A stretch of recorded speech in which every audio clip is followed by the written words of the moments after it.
আমরা শাপলাগুলি সামনে দিলে ফেসবুকে দিয়ে ধারা কাছে বিভ্রান্ত করতেছে এবং আমার এটাকে একটা অ্যাপোলজি ভিডিও তাকে করতে হবে। ক্ষমা ওরা আপনাকে লিখে দেবে, ফর্মালটা যেটা কাগজে লিখতে হয় সেটা লিখে দেবে।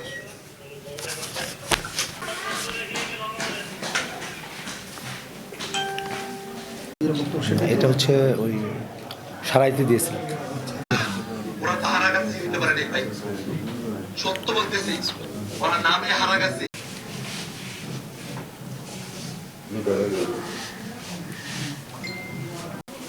হ্যাঁ 22 রংপুর।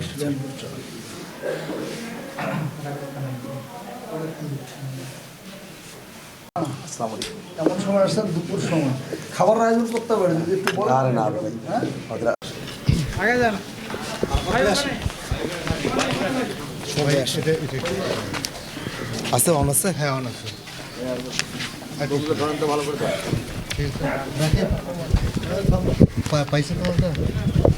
আমরা একটা নির্বাচনের সুষ্ঠু পরিবেশ এবং প্রচারণার ক্ষেত্রে যেটা সত্য প্রচারণা সেটা আমরা প্রত্যাশা করি, কিন্তু দুর্ভাগ্যের বিষয় সম্প্রতি আমি একটি বক্তব্য প্রদান করেছি যেখানে দীর্ঘ সময় ধরে এই হারাগাছ থেকে যারা এমপি হয়েছেন, যারা এখানকার মহাজনেরা আছেন, তারা যে দৃশ্যত এই হারাগাছের জন্য বিশেষ কিছু তারা করেননি এবং এখানকার যে দুর্ভোগগুলো আছে, বিশেষত এখানকার মানুষেরা তাদের স্যানিটেশনের অপর্যাপ্ততা এবং খুবই নোংরা একটা ব্যবস্থাপনা এবং মানুষের কর্মের একটা মজুরি প্রাপ্তির নিশ্চয়তা এখানে না থাকা, এই বিষয়গুলোকে মেনশন করে আমি একটি বক্তব্য প্রদান করি।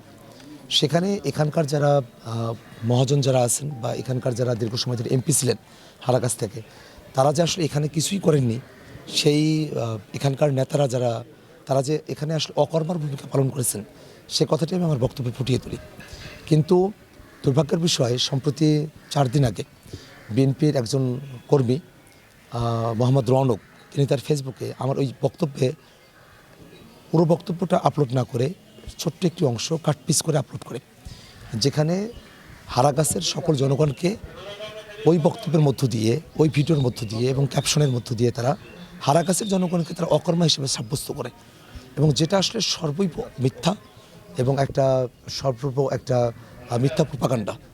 সেই প্রোপাগান্ডা করার মধ্য দিয়ে তারা আসলে এখানে যারা হারাগাছের জনগণ আছেন তাদেরকে ক্ষিপ্ত করে তুলছে এবং তারা ক্ষিপ্ত করে তুলছে। তারা এই ক্ষিপ্ত করে তোলাটাকে তারা আমার বিরুদ্ধে এক ধরনের ক্ষোভ উদ্গীরণ করছে এবং তারা আসলে এর মধ্য দিয়ে জনগণ যারা আছেন তাদেরকে নানাভাবে শাপলাকড়িতে ভোটদান থেকে তারা বিরত রাখার জন্য তারা কাজ করছেন।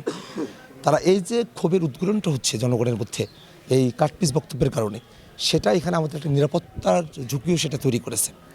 সে কারণে আমরা সামগ্রিক যে বিষয়টা আছে তাতে এই বক্তব্য সেটা একটা নিরাপত্তা ঝুঁকি তৈরি করে, সেটা জনগণকে উস্কে দেওয়ার একটা কার্যক্রমের মধ্যে দিয়ে পরিচালিত হচ্ছে।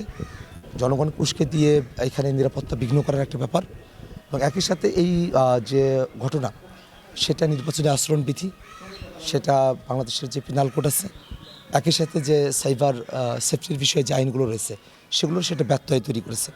সে বিষয়টাকে আমরা আইনগতভাবে একটা সুরাহা প্রত্যাশা করি। একটা আইনগত প্রতিকারের প্রত্যাশায় আমরা আজ হারাগাছ থানায় এসেছিলাম। আমরা এখানকার যে ডিউটি অফিসার আছেন, ওসি আছেন, আমরা তাদের সঙ্গে কথা বলেছি। তাদের কাছে আমরা আমাদের লিখিত যে দরখাস্ত সেটা আমরা তাদের কাছে উপস্থাপন করেছি এবং তিনি জানিয়েছেন যে তিনি আইনগত বিষয়গুলো পর্যালোচনা করে আইনগত প্রতিকারের বিষয়ে তিনি তার সর্বোচ্চ ভূমিকা পালন করবেন। আইনশৃঙ্খলা বাহিনীর তৎপরতা কেমন থাকছে? কারণ এর আগেও তো আপনি একটা মামলা করেছেন হত্যার হুমকির যে বিষয়টা নিয়ে। যে আমরা সম্প্রতি আমাকে হত্যার হুমকি দিয়ে একটি আননোন নাম্বার থেকে আমাকে ফোন কলে হত্যার হুমকি দেওয়া হয়, আমার পরিবারকে প্রাণনাশের হুমকি দেওয়া হয় এবং আমরা এটা যেটি করলে আইন শৃঙ্খলা বাহিনী যারা আছেন তারা তাদের জায়গা থেকে এখনও পর্যন্ত যদিও কাউকে গ্রেফতার করতে পারেননি, কিন্তু তাদের জায়গা থেকে আমরা তাদেরকে আন্তরিক পেয়েছি। তারা খোঁজখবর করছেন, এখনও পর্যন্ত সেই অপরাধী তিনি চট্টগ্রামের বাসিন্দা এই ধরনের একটা বা চট্টগ্রামে এই সিমটা কেনা হয়েছে, অন্য কোথাও তিনি আছেন এই ধরনের একটা ব্যাপার তারা আইডেন্টিফাই করতে পেরেছেন। বাকি তথ্যগুলো তারা এখনও পর্যন্ত গোপন রেখেছেন তদন্তের স্বার্থে এবং আমরা আশা করব যে তারা তদন্ত করে যিনি এই হুমকিটা প্রদান করেছেন তাকে গ্রেফতার করে আইনের আওতায় তারা নিয়ে আসবেন। ঘন ঘন আসলে আমরা যারা রাজনীতিতে আসছি আমরা আসলে এগুলোতে আমরা টলি না। আমরা হাসিনার আমলটাতে আমরা গুলির সামনে দাঁড়িয়েছি, শত শত পুলিশের সামনে আমরা দাঁড়িয়েছি, যারা আওয়ামী লীগের গুন্ডা বাহিনী ছিল তাদের সামনে দিয়ে আমরা মিছিল করে গিয়েছি, আমরা অত্যাচার নির্যাতনের শিকার হয়েছি। এমত অবস্থায় এখনকার যে বাংলাদেশ, তখন তো আমরা অল্প কিছু মানুষ একত্রে মুভ করতাম। এখন আমার সাথে এই কাউনিয়া পীরগাছা হারাগাছার জনগণ আছে, বাংলাদেশের জনগণ আছে, তাদের সকলের সমর্থন নিয়ে আমরা সুষ্ঠু একটা নির্বাচনের আমরা প্রত্যাশায় আছি, আমরা জয়ের অপেক্ষায় আছি। এমত অবস্থায় সেই জয়কে ঠেকিয়ে দেওয়ার জন্য আমাকে হুমকি দেওয়া বা আমার পরিবারকে হুমকি দেওয়া, আর আমার কর্মীকে মারধর করা হয়েছে, মাথা ফাটিয়ে দেওয়া হয়েছে, নারী কর্মীদেরকে হেনস্থা করা হয়েছে, প্রচারের বাধা দেওয়া হয়েছে, এসব করে আসলে তারা যাই অর্জন করার চেষ্টা করুক না কেন, কোনোভাবেই শাপলাকোলের যে জোয়ার রংপুর 4 আসনে তৈরি হয়েছে সেটাকে তারা টিকিয়ে রাখতে পারবে না। আচ্ছা, আপনার বক্তব্যটা কি ছিল? আমার বক্তব্যের মধ্যে আমি এই হারাগাছের যে রিয়েল সিনারিও, হারাগাছকে দূর থেকে দেখলে মনে হয় যে হারাগাছ অনেক উন্নত একটা জায়গা, এখানে হয়তো সবাই বড় লোক, এমন ধরনের একটা ফিলিং হারাগাছের ব্যাপারে আমাদের কাউনিয়া পীরগাছা সর্বত্র আছে। কিন্তু আমি এখানে এসে ঘুরে দেখেছি যে এই হারাগাছের মানুষেরা অত্যন্ত পরিশ্রমী, কিন্তু সেই পরিশ্রমের তুলনায় তারা মজুরি পান খুবই অল্প।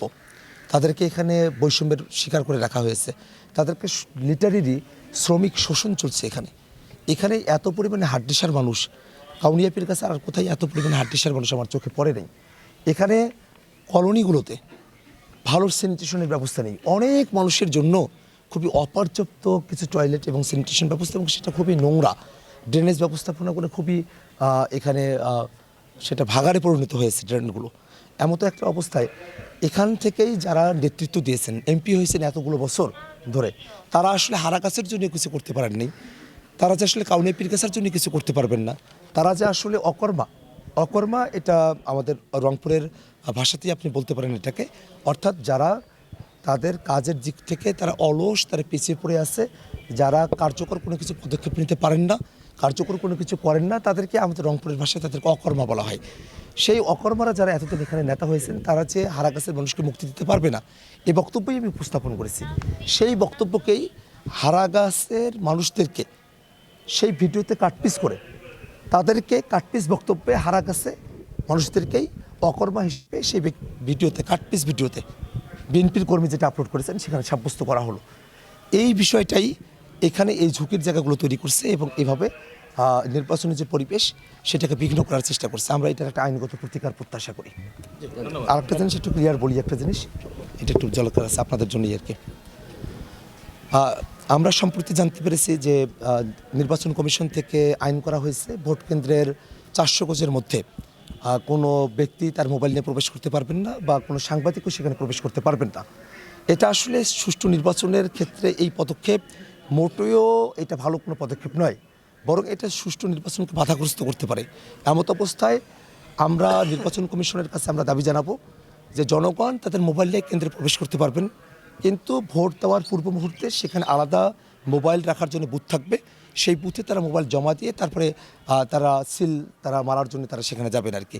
এবং যারা সাংবাদিকেরা আছেন, গড়পড়তাভাবে সবাইকে সাংবাদিক হিসেবে নয়, যারা প্রফেশনাল সাংবাদিক বিভিন্ন সংবাদ মাধ্যমের সাথে যুক্ত আছেন এবং মিডিয়া হাউসগুলোতে কর্মরত আছেন, তাদেরকে সুনির্দিষ্ট পাস দিয়ে তারা ভোট কেন্দ্রের ভিতরে পর্যন্ত তারা যেতে পারবেন, সেই ব্যবস্থা তাদেরকে করে দিতে হবে, এবং এটা প্রত্যেকটা কেন্দ্রের জন্য এটা করতে হবে।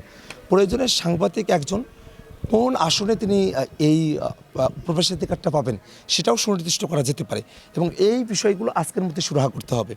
এবং আমরা দেখেছি আমাদের আসনে কেন্দ্রের ভিতরে যে সিসিটিভি ক্যামেরা স্থাপন করা হয়েছে, সেটা বুথের যে এরিয়া সেখানে এই সিসিটিভি ক্যামেরাটা নেই, যার কারণে আসলে এই বুথের মধ্যেই কিন্তু প্রভাব বিস্তারের ঘটনাটা ঘটে। কতজন প্রবেশ করলেন না করলেন এই বিষয়গুলো কিন্তু সেখানেই ঘটে থাকে, সেখানেই জোর জবরদস্তির মতো বিষয়গুলো ঘটে, সেখানে জাল ভোট দেওয়ার মতো বিষয়গুলো ঘটে, সেখানে একসাথে অনেকগুলো সিল মারার মতো বিষয়গুলো ঘটে, যেহেতু ব্যালট পেপারগুলো ওই বুথের এরিয়ার মধ্যেই সেখানে থাকে, সেখানে যেহেতু বক্সগুলো থাকে সেটাকে চুরি করে নিয়ে যাওয়ার মতো ঘটনাগুলো সেখানে ঘটে। আমরা প্রশাসনের কাছে জানিয়েছি এবং আপনাদের মাধ্যমেও নির্বাচন কমিশনের কাছে আমরা দাবি জানাচ্ছি যে বুথের ভিতরেও সিসিটিভি ক্যামেরা স্থাপন করতে হবে। সেক্ষেত্রে যদি যারা ভোট প্রদান করছেন, সে ভোট কোথায় প্রদান করছেন সেটা নিয়ে প্রকাশ্যে আসার একটা সম্ভাবনার জায়গার কথা অনুমান করা হয়ে থাকে, সেক্ষেত্রে হাফ বডি পর্যন্ত, আসলে অর্ধেকটা পর্যন্ত সেখানে যেন বেড়া থাকে, সেখানে এসে একটা কাপড়ের বেড়া যেন থাকে, সেই বেড়ার মধ্যে গিয়ে তারা ভোট প্রদান করবেন, এবং এমন একটা অ্যাঙ্গেল থেকে সেখানে সিসিটিভি ক্যামেরাটা স্থাপন করা হবে যে কোথায় সিল দেওয়া হচ্ছে সেটা দেখা যাবে না, কিন্তু কতজন ভিতরে প্রবেশ করছেন না করছেন এই পুরো বিষয়টাকে মেন রোডের আওতায় নিয়ে আসা যাবে। আমরা বুথের মধ্যে সিসিটিভি ক্যামেরা স্থাপন করা, সাংবাদিকেরা কেন্দ্রে প্রবেশ করতে পারা, ভোটাররা ফোন নিয়ে কেন্দ্র পর্যন্ত যেতে পারবেন, কিন্তু সেখানে ফোন রাখার জন্য আলাদা বুথ স্থাপন করা হবে। এই বিষয়গুলোতে আইন পরিবর্তন করে আজকের মধ্যেই যেন নতুন করে প্রজ্ঞাপন জারি করা হয়, সে আহ্বানটা, সে দাবিটা আমরা সরকারের কাছে এবং নির্বাচন কমিশনের কাছে উপস্থাপন করেছি। এরও আগে নির্বাচন কমিশন কারা শিক্ষকরা আছেন তারা কি নির্বাচন করতে পারবেন কি পারবেন না, এটা নতুন করে তফসিলের পরেই তারা কিন্তু আইন পরিবর্তন করেছেন। মাইক কতটি ব্যবহার করা যেতে পারে, 3টি মাইকের কথা ছিল, সেটাকে প্রয়োজনীয় সংখ্যক মাইকের যে বিধান সেটাও কিন্তু পরিবর্তন করে করা হয়েছে। অতএব সুষ্ঠু নির্বাচনের স্বার্থেই সিসিটিভি ক্যামেরা বুথে স্থাপন করা, সাংবাদিকের প্রবেশাধিকার এবং যারা ভোটার আছেন সিটিজেন জার্নালিজম যারা করতে পারেন নিজের অ্যাক্সেসটা থাকে, সেজন্য ভোটের বুথের আগে পর্যন্ত তাদেরকে মোবাইলের অ্যাক্সেসটা দেওয়া, এই বিষয়গুলোতে আজকের মধ্যেই আইন পরিবর্তন করে সরকার একটা নতুন বিধান প্রণয়ন করবে, সুষ্ঠু ভোটের দিকে অগ্রসর হবে, সেটাই আমাদের প্রত্যাশা।